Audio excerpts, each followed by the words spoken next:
Hi, this is Kevin Trainer. Welcome to my briefing for Chapter 8 of the Pinkham book, Django Unleashed. Um, Chapter 8 is about displaying forms in templates. So when we're talking about Chapter 7, we really talked about forms as a, uh, a Django architectural piece that allows us uh, to work with HTML forms and to do it in a fairly automated way. So we're typically using forms, at least in the applications that we're doing here, when we're trying to create a new instance of one of the model classes, or we're trying to modify one. Okay, and it turns out the form is not explicitly part of uh, the view or part of the template or part of the model, but it has interactions with all three. This chapter is a little different in that of the other chapters that we've covered so far, Pinkham generally shows us a series of versions of the code that usually begin by being longer, more explicit, kind of easier to understand how they work under the covers. And then we eventually wind up by the end of the chapter with shorter, more terse code that uses a lot of Django magic. That's a little bit hard to understand how it works under the covers if you haven't been through the whole chapter. But it turns out that that's our preference. So we're generally always going with the code that we get to by the end of the chapter. Here in chapter 8, it's a little different because the versions that we get shown over the course of the chapter have to do with how much control we want to retain over the styling and the positioning within the resulting HTML page. And so when we get to the end, we're using kind of really strong Django magic. And we're able to render the entire form in one tag, which is really terse and super magical. On the other hand, we don't get to insert a lot of styling hooks like class attributes or ID attributes or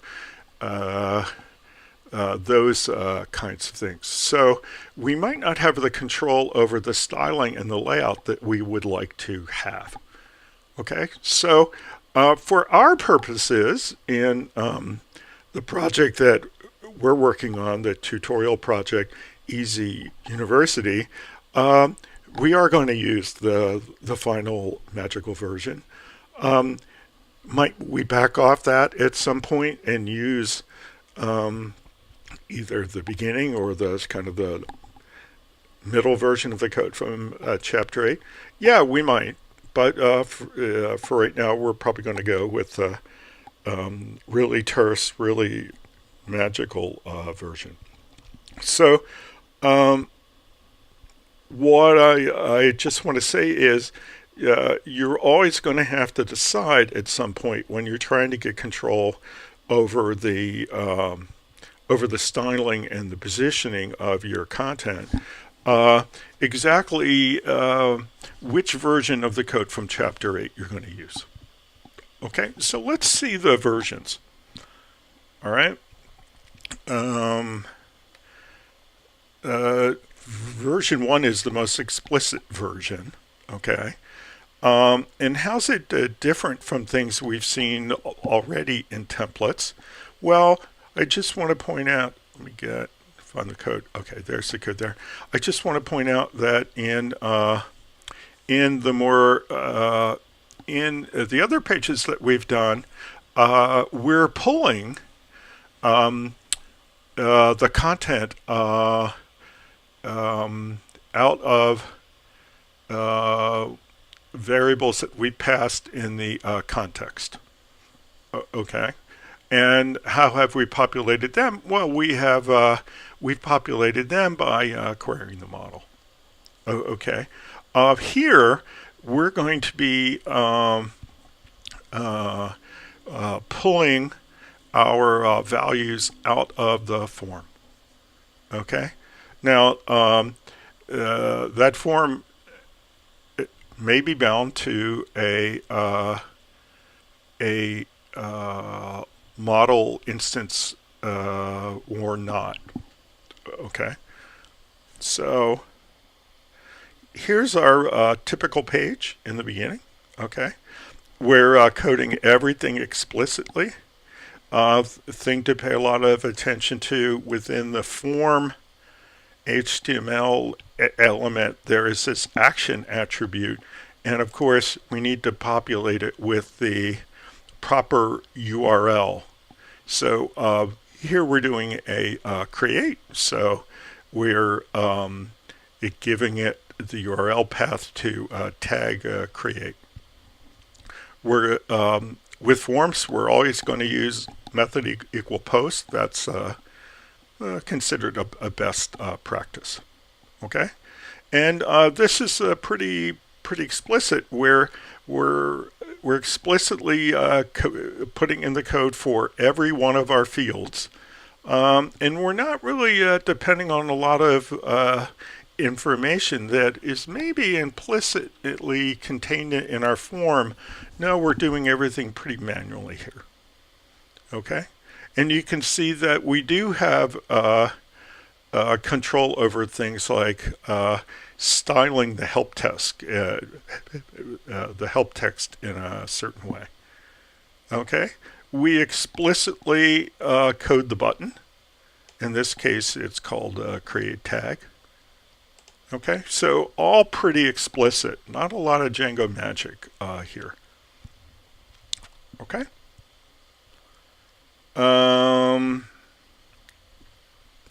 So one thing that you can get from forms that you can't get from the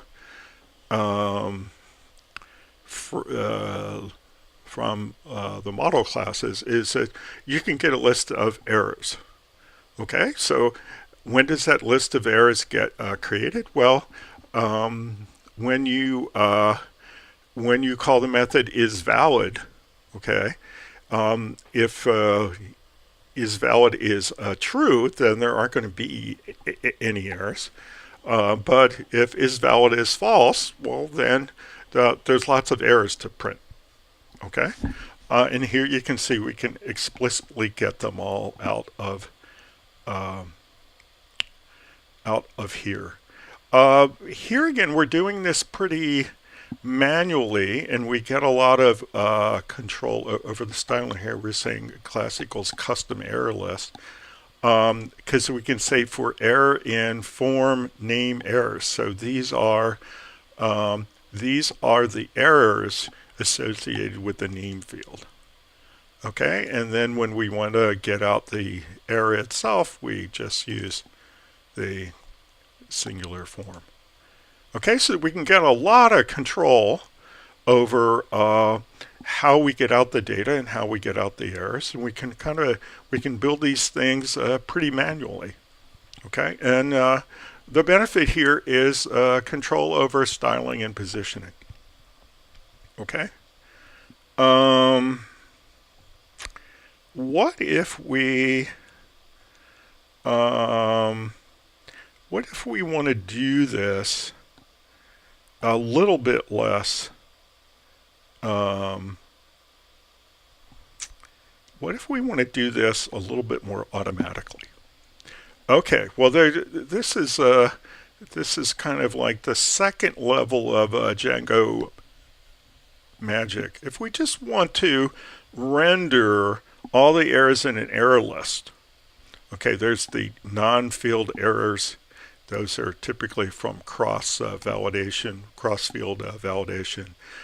here are the errors for the name field, blah blah blah. Here are the here are the errors for the slug field. Instead of having to explicitly create a for loop within our template and explicitly pull out the values and surround them with HTML, we can just use these more kind of aggregated template tags, and we'll get a list rendered with the proper surrounding HTML. Now, do we get to put in the class attributes and the ID attributes? No, we don't. Okay, so less control. But we can control maybe where these lists are and what order they come in and all of that kind of stuff. Okay, so at this middle version, or one of the middle versions, we are explicitly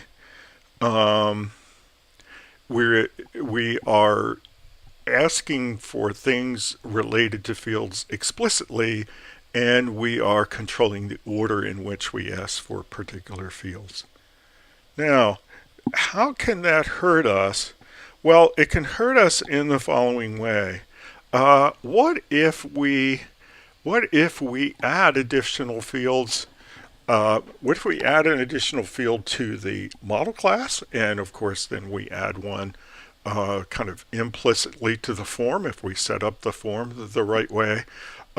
If we're explicitly rendering all this stuff in the template, then that's not going to be on the template. We're going to have to go back and do maintenance on that template to include the new stuff for the form.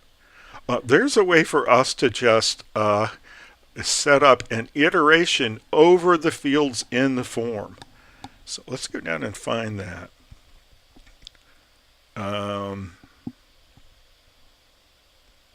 Where here we are. Okay, this is in 825 looping over form fields. Okay, so here we can just say for field in form. Okay, and we can, in a more general kind of way, control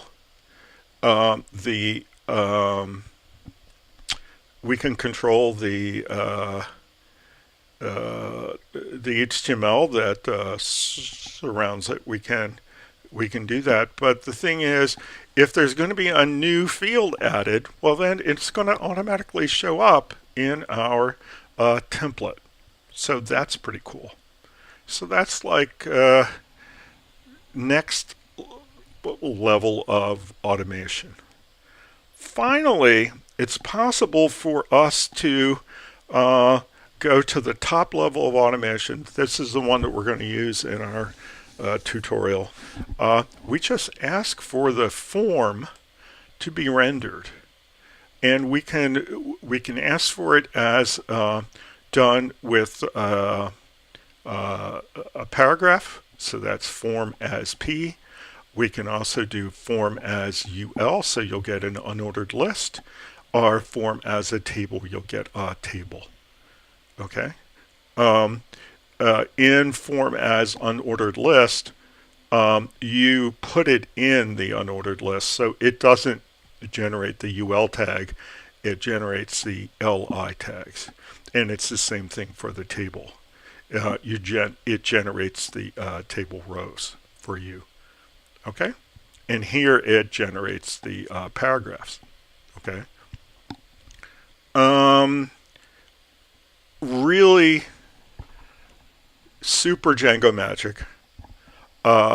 Looks pretty cool, as you will see. The least amount of control over styling and positioning hooks to work with our CSS. So what I recommend is that perhaps we start with all the magic, okay? And then later, if we decide that we need less of the magic because we need more control over the styling and the positioning, that we come back and we kind of dial back within the chapter. Do we have to go all the way back to we have the least amount of Django magic? No, just start subtracting out the magic until you get the control that you need for the styling and the positioning that you want to deliver. Okay. I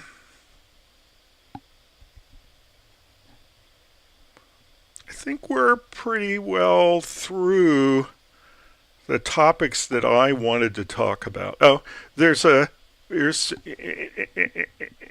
interesting discussion in 8.6 about how you might be inclined to want to refactor your template files and have more levels of parents and children and levels of inheritance.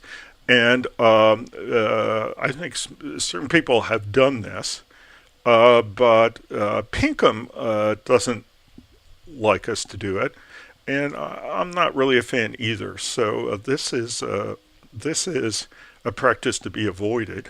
Okay, and that takes us to the end of the chapter. So I'm going to say bye for now, and I'll see you next time.